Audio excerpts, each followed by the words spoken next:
नमस्कार, मी स्नेहल स्मार्ट किचनमध्ये आपल्या सगळ्यांचं मनापासून स्वागत करते। आज बघूयात आपण माडीची काप। हे बघा, ही माडी अशी असते बघा।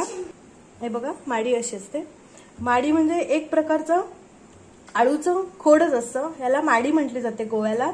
आणि ह्याची काप इतकी छान लागतात, मस्त लागतात। आणि हे गोव्याचाच एक प्रकार आहे माडीची काप। आता आपण मी ह्याचे साल काढून ह्याचे काप करून घेते। बघा, मी अशी माडी सगळी साल काढून अशी गोल गोल कट करून घेतलेल्या।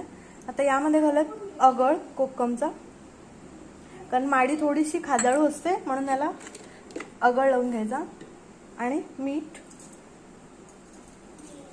आता हे सगळं एकत्र करून घेऊया। हे बघा, मी सगळ्याला असं कोकम लावून घेतलेला आहे। आणि एक 10 मिनिट आपण असंच बाजूला ठेवून देऊया। काप करण्यासाठी 2 चमचे रवा, 2 चमचे तांदळाचं पीठ घेतलेलं आहे। आणि आता त्यामध्येच घालत लाल मिरची पावडर। आणि आता आपण हे सगळं एकत्र करून घेऊया। हे बघा, हे एकत्र करून घेतलेलं आहे।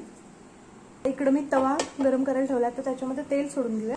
मी 2 चमचे तेल सोडून घेतलेलं आहे। आता यातला मी एक काप घेते आणि रव्यामध्ये बुडवून घेते। सगळीकडून रवा याला कोट करून घेते आणि असं तेलामध्ये ठेवून देते। असेच मी सगळे करून घेते। बघा, अगदी हे कुरकुरीत आणि क्रिस्पी होतात, छान होतात।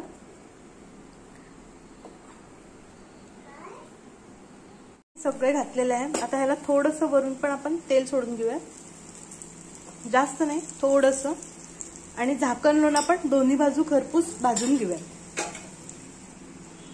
हे बघा, झाकण काढलेलं आहे। आता खालची बाजू आपली खरपूस भाजलेली आहे, आता आपण दुसरी पण बाजू अशी भाजून घेऊया। आता मी पलटून घेते सगळे आणि दुसरी पण बाजू भाजून घेते। काप बघा, आता ही मी दोन्ही साइडने अशी खरपूस भाजून घेतलेली आहे।